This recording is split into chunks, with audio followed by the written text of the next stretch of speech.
নমস্কার। আপনাদের কাছে আজকে প্রভু জগন্নাথ দেবকে নিয়ে কয়েকটা কথা আপনাদের কাছে তুলে ধরব।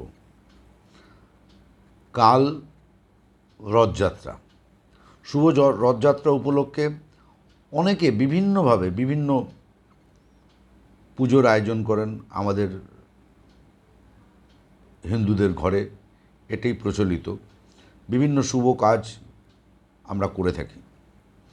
তো এই রথযাত্রা উপলক্ষে আমরা যে মাতোয়ারা হয়ে উঠি, তো এই রথের বিষয় নিয়ে আমরা কিছু আলোচনা আপনাদের সামনে এখন করব।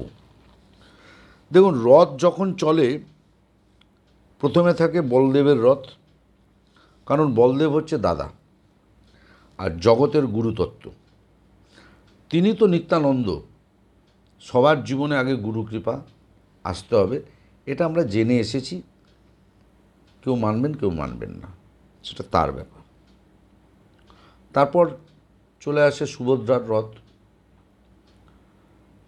সুভদ্রা হলো ভক্তি তত্ত্ব, মানে গুরু কৃপার পর আসে ভক্তি মহারানী, কারণ ভক্তির ঠিকানা সেই গুরুপদে, আর গুরুদেব হলো ভগবানের করুণার মূর্তি। তারপর যায় জগন্নাথ দেবের রথ। প্রথমে গুরুদেব, তারপর ভক্তি, তারপর ভগবান জগন্নাথ দেব। এইভাবেই রথ চলে আসছে যুগের পর যুগ ধরে পুরীতে। পুরীর রথ চলার সময় রাস্তায় চাকার 3টে দাগ থাকে, এবং মানে দাগ থাকে, দাগ পড়ে, যেটা ভাববেন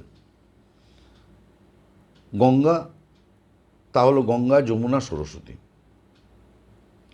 যারা বার্ধক্যজনিত কারণে বা বিভিন্ন কারণে রথের দড়ি ধরতে পারেন না,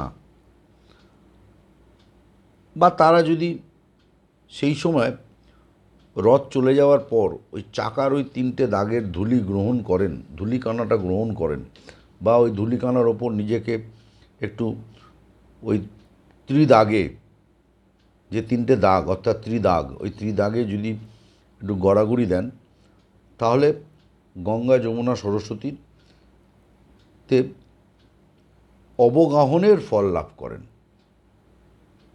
এটা কথিত আছে। সবটাই যে বিশ্বাস নয়, সেটা আপনাদের।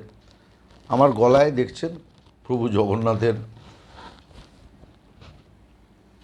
সেই পতাকা, যা বিষ্ণুর চক্রের সঙ্গে বাঁধা থাকে, সেটাই পরে রয়েছি, কারণ প্রভু জগন্নাথ দেবকে নিয়ে আলোচনা করব, আর গলায় একটা প্রভু জগন্নাথ দেবের ব্যবহৃত জিনিস গায়ে দেবো না, তা তো হয় না, তাই পড়েছি।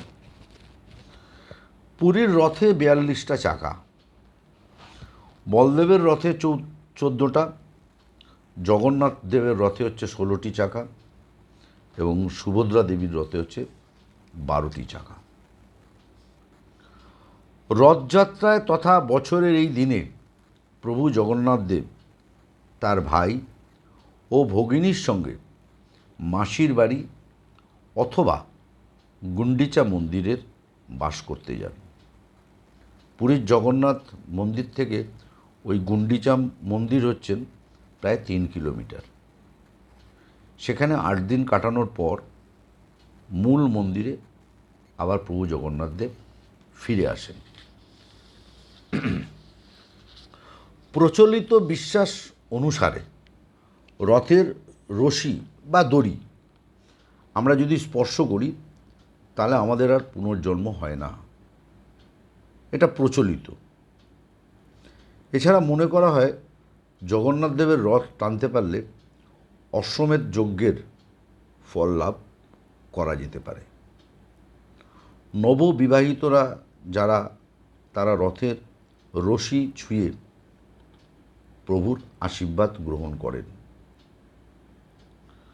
জগন্নাথের রথের নাম নন্দীঘোষ বা কপিধ্বজ। নন্দীঘোষ বা কপিধ্বজ। এই রথের 16টি চাকা, অর্থাৎ জগন্নাথ প্রভুর রথের 16টি চাকা। রথের রং হয় পিত। 16 চাকা মানে 10 ইন্দ্রিয় আর 6 ঋতু, রিপু 10 ইন্দ্রিয় আর 6 রিপু যা থাকে ভগবানের নিচে। রথের দড়ি ও রশি হল বাসুকি। সৌজন্যে জেনে রাখা দরকার, সেজন্যই বলা হয় রথের দড়ি ধরলে পুণ্য লাভ হয়। মূলত বাসুকির কৃপা লাভ হয়। এই যে ধরুন আমরা সবাই যাই রথের দড়ি ধরি, এটাতে কি লাভ হয়? এটাতে পুণ্য লাভ হয় কি না, বাসুকির কৃপা লাভ হয় আমাদের। বলভদ্রের রথের নাম হলো তালধ্বজ বা হলধ্বজ। 14টি চাকা আছে বলভদ্রের, এবং এই 14টি চাকা মানে 14টি ভুবন। বলভদ্র হল গুরুতত্ত্ব। গুরুতত্ত্বের অধীনে 14টি ভুবন কিন্তু রয়েছে। গুরুতত্ত্বের অধীনেই কিন্তু 14টি ভুবন রয়েছে, এটা আপনাদের বুঝতে হবে। দেবতাদের দ্বারা প্রদত্ত সুভদ্রা দেবীর রথের নাম দর্পদলন বা পদ্মধ্বজ। দর্পদলন বা পদ্মধ্বজ। রথের উচ্চতা হয়, সুভদ্রা দেবীর রথের উচ্চতা হয় 31 হাত। এই রথে 12টা চাকা আছে। এর অর্থ ভজনের সময় 12 মাস, অর্থাৎ প্রতিদিন ভক্তিঙ্গ যাজন করতে হবে। মানে যেটা বলা হয় ভক্ত ভজন, মানে ভক্তি লাভ 12 মাস। 206টি কাঠ দিয়ে জগন্নাথ দেবের রথ তৈরি হয়। ঠিক আমাদের মনুষ্য শরীরেও ওই 206টি হাড় কিন্তু রয়েছে, মাথায় রাখুন। মানুষের শরীরের সঙ্গে জগন্নাথ দেবের রথের যে তৈরি হওয়ার এর একটা সংমিশ্রণ রয়েছে।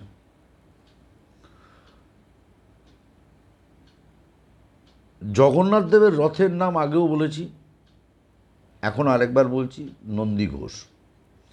যে দড়ি দিয়ে রথ টানা হয় তার নাম হচ্ছে শঙ্খচূড় নাগিনী। বলভদ্রের রথের নাম তালধ্বজ, আগেই বলেছি। এই রথের রশির নাম বাসুকীনাথ। সুভদ্রার রথের নাম দর্পদলন, আগেও বলেছি। এই রথের রশির নাম স্বর্ণচূড় নাগ। রথের দর্শনে শ্রী চৈতন্য মহাপ্রভু নৃত্য করেছেন। অপলক নয়নে দর্শন করেছেন প্রভু জগন্নাথ দেবকে। রথ চলতে চলতে মাঝে মাঝে থেমে যায়। এর কারণ রাধা ভাবে বিভোর মহাপ্রভুকে ভালো করে দেখার জন্য ও রথ একটু থামে আবার চলে। অনেক ভক্তের মাঝে মহাপ্রভুকে না দেখে জগন্নাথ দেব থেমে যায়। রথ অপ্রকৃতি, কারণ প্রভু জগন্নাথের ইচ্ছায় শক্তিতে রথ চলে। আজও রথ অচল। জগন্নাথকে দেখে রাধা ভাবে বিভোর মহাপ্রভু আনন্দে নেচে নেচে যায়। তার মানে যখন রথ রাস্তা দিয়ে যায় পুরীর মন্দিরের, তখন মাঝে মাঝে যে রথ দাঁড়িয়ে যায় আমরা দেখি, আসলে প্রভু জগন্নাথ মানে জগন্নাথ দেব শ্রী চৈতন্য মহাপ্রভুকে ওই ভিড়ের মাঝে খুঁজছেন।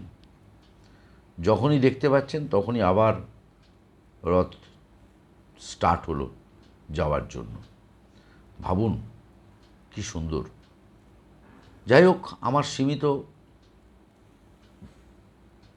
সঞ্চয়ের মধ্য দিয়ে আপনাদের কাছে এটা তুলে ধরলাম।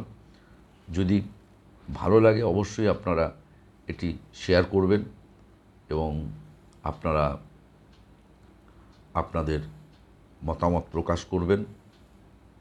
আগামীকাল এক পুণ্যতিথি, রথযাত্রা। এই রথযাত্রার দিন থেকে প্রত্যেকটি মানুষ আমরা সবাই ভালো থাকি, প্রভু সবাইকে ভালো রাখুক। আর সর্বশেষে আমরা বলি, প্রভু তুমিও ভালো থাকো, অর্থাৎ শ্রী জগন্নাথ মহাপ্রভু তুমিও ভালো থাকো, বলভদ্র তুমিও ভালো থাকো, সুভদ্রা মা তুমিও ভালো থাকো। সুদর্শন, তুমিও ভালো থাকো। জয় জগন্নাথ, জয় জগন্নাথ, জয় জগন্নাথ।